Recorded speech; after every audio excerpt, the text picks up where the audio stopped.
ನನ್ನ ಗಂಡನಿಗೆ ನನಗಿಂತ ಹೆಚ್ಚು ಹಣದ ಮೇಲೆ ಮೋಹ ಜಾಸ್ತಿ. ನನಗೆ ಕೈ ಕೆಲಸ ಮಾಡಿ ಸಾಕಾಯಿತು, ಅದಕ್ಕಾಗಿ ನನ್ನ ತವರಿಗೆ ಹೋದೆ. ಅಲ್ಲಿ ನನ್ನ ಅತ್ತೆ ಮಗನಿಗೂ ಒಬ್ಬಂಟಿ ಜೀವನ ಸಾಕಾಯ್ತು. ನನ್ನ ಹಣ್ಣುಗಳನ್ನು ಅವನು, ಅವನ ತಮ್ಮ, ನಾನು ಚೆನ್ನಾಗಿ ಮಸಾಜ್ ಮಾಡುತ್ತಾ ಎಂಜಾಯ್ ಮಾಡಿದೆವು.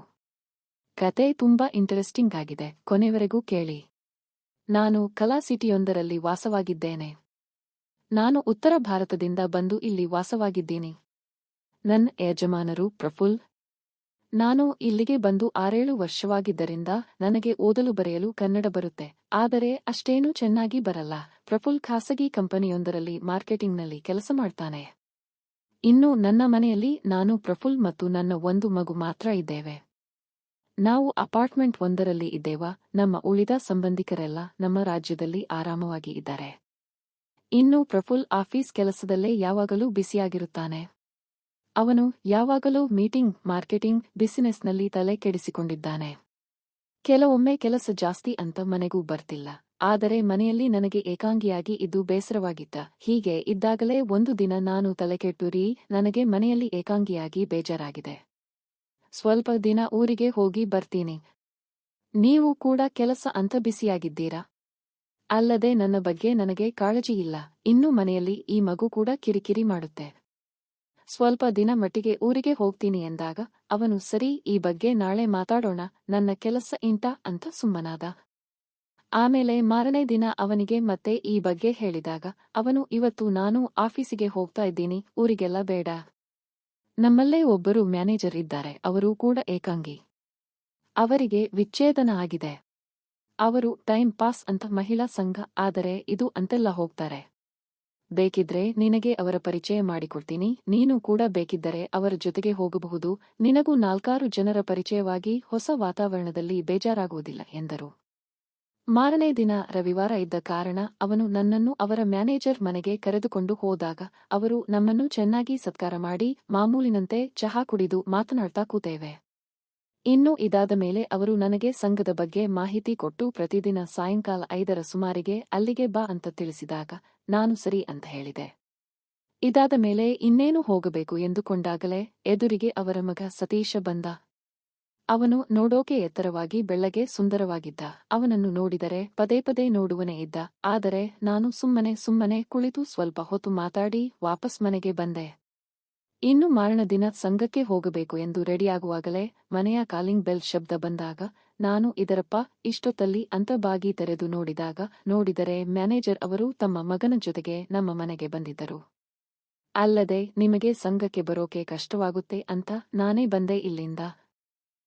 ಇಬ್ಬರು ಸೇರಿ ಹೋಗೋಣ ಅಂತ ಹೇಳಿದಾಗ ನಾನು ಸರಿ ಹೇಳಿದೆ. ಆಮೇಲೆ ಎಲ್ಲರೂ ಸೇರಿ ಸಂಘಕ್ಕೆ ಹೋದೆವು. ಆಗ ಸತೀಶ್ ನಮ್ಮನ್ನು ಬಿಟ್ಟು ಕಾರ್ ತಗೊಂಡು ಎಲ್ಲಿಗೆ ಹೊರಟಿದ್ದ. ಆಗ ನಾನು, ಸತೀಶ್ ಎಲ್ಲಿಗೆ ಹೋಗ್ತಿದ್ದೀಯಾ, ಯಾಕೆ ಬರೋದಿಲ್ವಾ ಎಂದಾಗ ಅವನು, ಇವಳ ನಾನು ಜಿಮ್ಗೆ ಹೋಗಿ ವ್ಯಾಯಾಮ ಮಾಡಬೇಕು ಅಂತ ಹೇಳಿದ. ಆಗ ಅವನು ಯಾಕೆ ಅಷ್ಟೊಂದು ಫಿಟ್ ಆಗಿದ್ದಾನೆ ಅಂತ ನನಗೆ ಗೊತ್ತಾಗಿ ಸರಿ ಹೋಗಿ ಬಾ ಅಂತ ಹೇಳಿದೆ.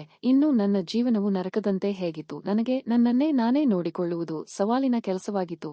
ಯಾಕಂದರೆ ಮನೆಯಲ್ಲಿ ಕೆಲಸ, ಮಗುವಿನ ಕೆಲಸ, ಹೀಗೆ ಎಲ್ಲವನ್ನೂ ಹೇಗೋ ನಿಭಾಯಿಸುತ್ತಿದ್ದೆ. ಇನ್ನು ನನ್ನ ಯಜಮಾನರು ಪ್ರಫುಲ್ ಹೆಸರಿಗೆ ಮಾತ್ರ ಯಜಮಾನ. ಅವನು ದುಡಿಯುವುದಲ್ಲೇ ಬಿಸಿಯಾಗಿದ್ದ. ಅವನಿಗೆ ನನಗಿಂತ ಕೆಲಸವೇ ಜಾಸ್ತಿಯಾಗಿತ್ತು. ನನಗೆ ಯಾಕೋ ಬಹಳ ಒಬ್ಬಂಟಿಯಾಗಿದ್ದೇನೆ ಎನಿಸಿದರೂ ಸಹಿತ ಅವನಿಗೆ ತಿಳಿಸದೆ ನನ್ನ ಕಷ್ಟದ ಜೀವನವನ್ನು ನಡೆಸುತ್ತಿದ್ದೆ ನಾನೇ. ಕೆಲವೊಮ್ಮೆ ಮುಂದೆ ಹೋದರೂ ಸಹಿತ ಅವನು ನಾಳೆ ಬೇಗ ಹೋಗಬೇಕು, ಇದೆಲ್ಲ ಏನು, ಸುಮ್ಮನೆ ಬಿದ್ದುಕೋ, ಇದಕ್ಕೆಲ್ಲ ಸಮಯವಿಲ್ಲ ಎನ್ನುತ್ತಿದ್ದ. ಹೀಗೆ ಸಂಘಕ್ಕೆ ಸೇರಿದ 1-2 ತಿಂಗಳು ಆಗಿ ನನ್ನ ಜೀವನದಲ್ಲಿ ಒಂದು ತಿರುವು ಪಡೆಯುವ ಘಟನೆ ನಡೆದೇ ಹೋಗಿತ್ತು. ಎಲ್ಲದರಿಂದ ಬೇಸತ್ತು ನಾನು ಊರಿಗೆ ಹೋಗುವುದು ಅಂತ ತೀರ್ಮಾನ ಮಾಡಿ ಇವನಿಗೆ ಹೇಳಿದಾಗ ಸರಿ ಆತನು ಹೇಳಿ ನನ್ನ ಕಳುಹಿಸಿದ. ನಾನು ನೇರವಾಗಿ ಡೆಲ್ಲಿಗೆ ನನ್ನ ಮನೆಗೆ ಹೋಗಿದ್ದೆ. ಅಲ್ಲಿ ಹೋಗಿದಾಗ ನನಗೆ ಒಂದು ಅಚ್ಚರಿ ಕಾದಿತ್ತು. ಅದೇನು ಎಂದರೆ ಅಲ್ಲಿ ನನ್ನ ಮನೆಗೆ ದೂರದ ಸಂಬಂಧಿ ರಾಜು ಮನೆಗೆ ಬಂದಿದ್ದ. ಅವನು ನನಗಿಂತ ಚಿಕ್ಕವನು. ಅವನು ಯಾವಾಗಲೂ ರಜೆ ನೇರವಾಗಿ ನಮ್ಮ ಮನೆಗೆ ಬರುತ್ತಿದ್ದ, ಎಲ್ಲಿಯೂ ಹೋಗುತ್ತಿದ್ದಿಲ್ಲ. ನಾನು ಹೋದಾಗ ಅವನು ನನ್ನ ನೋಡಿ ಸಂತೋಷವಾಗಿದ್ದ. ನನ್ನ ಮಾತನಾಡಿಸಿ ಎಲ್ಲೋ ಹೊರಗೆ ಹೋದ. ಇದಾದ ಬಳಿಕ ನಾನು ಸಾಯಂಕಾಲ ಸುಮಾರಿಗೆ ರೆಸ್ಟ್ ಮಾಡಿ ಕಾಫಿ ಕುಡಿಯೋಕೆ ಅಂತ ಹೋಗಿದೆ.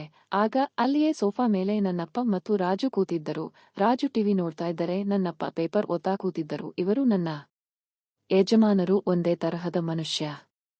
ಇವರಿಗೂ ಕೂಡ ದುಡ್ಡೇ ಮುಖ್ಯವಾಗಿತ್ತು. ಇನ್ನು ರಾಜು ಟಿವಿ ನೋಡ್ತಾ ಆಗಾಗ ನನ್ನ ಕಡೆಗೆ ನೋಡ್ತಾ ಇದ್ದ. ಹೀಗೆ ಒಂದೆರಡು ದಿನಗಳು ಕಳೆದವು. ಮನೆಯಲ್ಲಿ ನಾನು ಎಲ್ಲವನ್ನೂ ಸೂಕ್ಷ್ಮವಾಗಿ ಗಮನಿಸ್ತಾ ಇದ್ದೆ. ಈ ನಡುವೆ ರಾಜುವಿನಲ್ಲಿ ಹಲವಾರು ಬದಲಾವಣೆ ಕಂಡಿದ್ದವು. ಅದೇನು ಎಂದರೆ, ಅವನಿಗೆ ನಾನು ಕಾಫಿ ಕೊಡೋಕೆ ಅಂತ ಹೋದಾಗಲೆಲ್ಲ ನನ್ನ ನೋಡ್ತಾ ಇದ್ದ. ಅವನು ನನ್ನ ನೋಡುವಾಗ ಬದಲು ಅವನ ಕಣ್ಣು ಬೇರೆಡೆ ಇರುತ್ತಿದ್ದು ನನಗೆ ಗೊತ್ತಾಗಿತ್ತು. ನನಗೆ ಅವನು ಏನು ನೋಡುತ್ತಿದ್ದ ಅಂತ ಎಲ್ಲವೂ ಅರ್ಥವಾಯಿತು. ಒಂದು ವಾರ ಹೀಗೆ ಮನೆಯಲ್ಲಿ ಏನೇನೋ ನಡೀತಾ ಇತ್ತು. ಕೊನೆಗೆ ನಾನು ಒಂದು ದಿನ ಹೀಗೆ ಮನೆಯಲ್ಲಿ ಕೂತಾಗ ಇವನನ್ನು ಪರೀಕ್ಷಿಸೋಣ ಅಂತ ನಾನು ಗೋಧಿಯನ್ನು ಸ್ವಚ್ಛ ಮಾಡುತ್ತಾ ಕುಳಿತಿದ್ದೆ. ಆಗ ಅವನು ನೋಡುತ್ತಾ ನನ್ನನ್ನೇ ಕಡೆಗೆ ಪದೇ ಪದೇ ನೋಡ್ತಿದ್ದ. ಆಗ ನಾನು ಅವನಿಗೆ ಯಾಕೋ ಹೀಗೆ ನೋಡ್ತಿದ್ದೀಯಾ, ಏನಾಗಿದೆ, ನಿನಗೆ ಏನಾಗಿದೆ ಎಂದಾಗ ಅವನು ಹೆದರುತ್ತಾ ಸುಮ್ಮನೆ ಕೂತಿದ್ದ. ಆಗ ಅವನು ನನ್ನ ಕಡೆಗೆ ನೋಡ್ತಾ ಇದ್ದಾಗ ಸ್ವಲ್ಪ ಸಿಟ್ಟಿನಿಂದ ನೋಡಿದಾಗ ಅವನು ಟಿವಿ ಅರಿಸಿ ಹೊರಗೆ ಹೋದ. ಅವನು ಯಾಕೆ ಹೊರಗೆ ಹೋದ, ಅವನಿಗೆ ಏನಾಗಿದೆ ಅಂತ ನನಗೂ ಗೊತ್ತಾಗಲಿಲ್ಲ. ನಾನೇನಾದರೂ ತಪ್ಪು ಮಾಡಿದೆನಾ, ಕೇಳಬಾರದು ಏನಾದರೂ ಕೇಳಿದ್ನಾ ಎಂದು ಎನಿಸತೊಡಗಿತು. ಮತ್ತೆ ಒಂದಿಷ್ಟು ದಿನ ಕಳೆದ ಮೇಲೆ ಅವನು ಹೀಗೆ ನನ್ನ ನೋಡುವಾಗ ನಾನು ಅವನಿಗೆ ಕಣ್ಣು ಹೊಡೆದಾಗ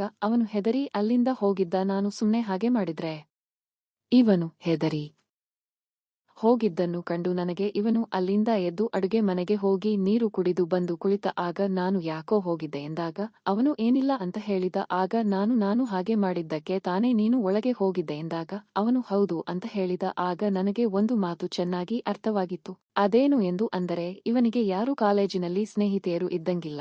ಇವನು ಹೀಗೆ ಮಾಡುತ್ತಾನೆ, ಮಾತಾಡೋಕೆ ವಿಚಾರ ಮಾಡ್ತಾನೆ ಎಂದು ಎನಿಸಿತು. ಆಮೇಲೆ ನಾನು ಅವನನ್ನು ಸುಧಾರಿಸಬೇಕು ಎಂದು ನಿರ್ಧಾರ ಮಾಡಿದೆ.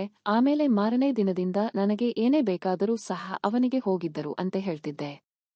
ಅವನು ನಾನು ಹೇಳಿದ್ದು ಎಲ್ಲವನ್ನೂ ಮಾಡುತ್ತಿದ್ದ. ನನ್ನ ಮನೆಯಲ್ಲಿ ಮಾತ್ರ ಅವನಿಗೆ ಹಾಗೆ ಅಷ್ಟು ಕೆಲಸ ಹೇಳ್ತೀಯಾ ಪಾಪ, ರಜೆಗೆ ಅಂತ 4-6 ದಿನ ಬಂದಿದ್ದಾನೆ. ಅವನಿಗೆ ಇಷ್ಟೊಂದು ಕೆಲಸ ಮಾಡಿಸಿದರೆ ಹೇಗೆ ಎನ್ನುತ್ತಿದ್ದರು. ಆದರೆ ಮನೆಯಲ್ಲಿ ಇವನ ಬಗ್ಗೆ ನಾನು ಏನು ಹೇಳುವಂತೆ ಇರಲಿಲ್ಲ. ಮನೆಯಲ್ಲಿ ಸಹ ಇವನು ಒಂಥರ ವಿಚಿತ್ರ ಮನುಷ್ಯ, ಯಾರ ಜೊತೆಗೆ ಮಾತಾಡಲ್ಲ ಎಂದೆಲ್ಲ ಗೊತ್ತಿತ್ತು. ಹಾಗಾಗಿ ಅವರು ಸುಮ್ಮನಿದ್ದರು. ಹೀಗೆ ಒಂದೆರಡು ದಿನದ ನಂತರ ಅವನ ಜೊತೆಗೆ ಮನೆಯಲ್ಲಿ ಇದ್ದುಕೊಂಡೇ ನಿಧಾನವಾಗಿ ಚಾಟಿಂಗ್ ಮಾಡೋಕೆ ಶುರು ಮಾಡಿದೆ. ಅವನಿಗೆ ರೀಲ್ಸ್ ಕಳಿಸೋದು, ಜೋಕ್ಸ್ ಕಳಿಸೋದು ಹೀಗೆ ಮಾಡೋಕೆ ಶುರು ಮಾಡಿದ ಮೇಲೆ ಅವನು ನನ್ನನ್ನು ಒಬ್ಬ ಫ್ರೆಂಡ್ ತರ ನೋಡೋಕೆ ಶುರು ಮಾಡಿದ. ಆಮೇಲೆ ನನ್ನ ಜೊತೆಗೆ ಚೆನ್ನಾಗಿ ಮಾತಾಡತೊಡಗಿದ. ಹೀಗೆ ಇದ್ದಾಗಲೇ ಅವನಿಗೆ ಒಂದು ಸಲ ಕಾಲೇಜಿನ ಬಗ್ಗೆ, ಅವನ ಸ್ನೇಹಿತರ ಬಗ್ಗೆ ಕೇಳಿದೆ.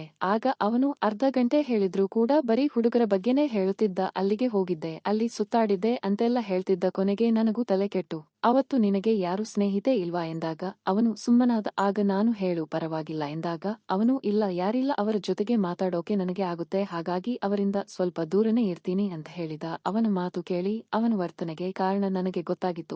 ಹೀಗೆ ಒಂದಿಷ್ಟು ದಿನ ಆಗಿದ್ದ ಮೇಲೆ ನಾವಿಬ್ಬರು ಒಳ್ಳೆಯ ಫ್ರೆಂಡ್ಸ್ ಆಗಿದ್ದರಿಂದ ಅವನು ಎಲ್ಲವನ್ನೂ ನನಗೆ ಹೇಳುತ್ತಿದ್ದ.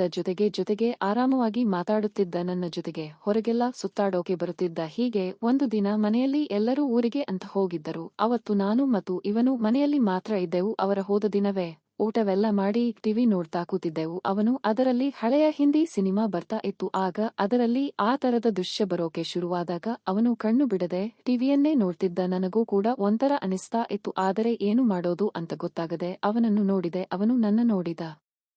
ಕೊನೆಗೆ ಅವತ್ತು ಅಲ್ಲಿಯೇ ಸೋಫಾ ಮೇಲೆ ಗೊತ್ತಿದ್ದು ಗೊತ್ತಿಲ್ಲದೆಯೋ ಎಲ್ಲವೂ ನಡೆದು ಬಿಟ್ಟಿತ್ತು. ಆದರೆ ಮಾರನೇ ದಿನ ಯಾಕೋ ನನಗೆ ನನ್ನ ಮೇಲೆ ಬೇಜಾರಾಗಿತ್ತು. ಯಾಕಂದರೆ ನನಗೆ ನಾನೇ ದ್ರೋಹ ಮಾಡಿಕೊಂಡೆ. ಅವನು ಪಾಪ ಒಳ್ಳೆಯವನು, ಅವನಿಗೆ ಮೋಸ ಮಾಡಿದೆ. ಆದರೆ ಅದೆಲ್ಲ ಗೊತ್ತಿಲ್ಲದೆ ನಡೆದದ್ದು ಅಂತ ಸುಮ್ಮನಾದೆ. ಆದರೆ ಇಂದಿಗೂ ಮುಂದೆ ಹೀಗೆ ಮಾಡಲಿಲ್ಲ. ಇದಾದ ಮೇಲೆ ಇಲ್ಲಿದ್ದರೆ ಕಷ್ಟ ಅಂತ ಮತ್ತೆ ನನ್ನ ಯಜಮಾನರ ಜೊತೆಗೆ ಬಂದು ಜೀವನ ಸಾಗಿಸಿದೆ. ನೋಡಿದ್ರಲ್ಲ ಗೆಳೆಯರೇ, ಏನೋ ಮಾಡಲು ಹೋಗಿ ಏನೋ ನಡೆದಿತ್ತು ಅಂತ ಯಾರೂ ಕೂಡ ಈ ರೀತಿ ತಪ್ಪು ದಾರಿಯಲ್ಲಿ ನಡೆಯಬಾರದು. ಫ್ರೆಂಡ್ಸ್, ಈ ಕತೆ ಇಷ್ಟವಾಗಿದ್ದರೆ ಇದಕ್ಕೊಂದು ಲೈಕ್ ಕೊಟ್ಟು ನಮ್ಮ ಚಾನೆಲ್ ಸಬ್ಸ್ಕ್ರೈಬ್ ಮಾಡಿ.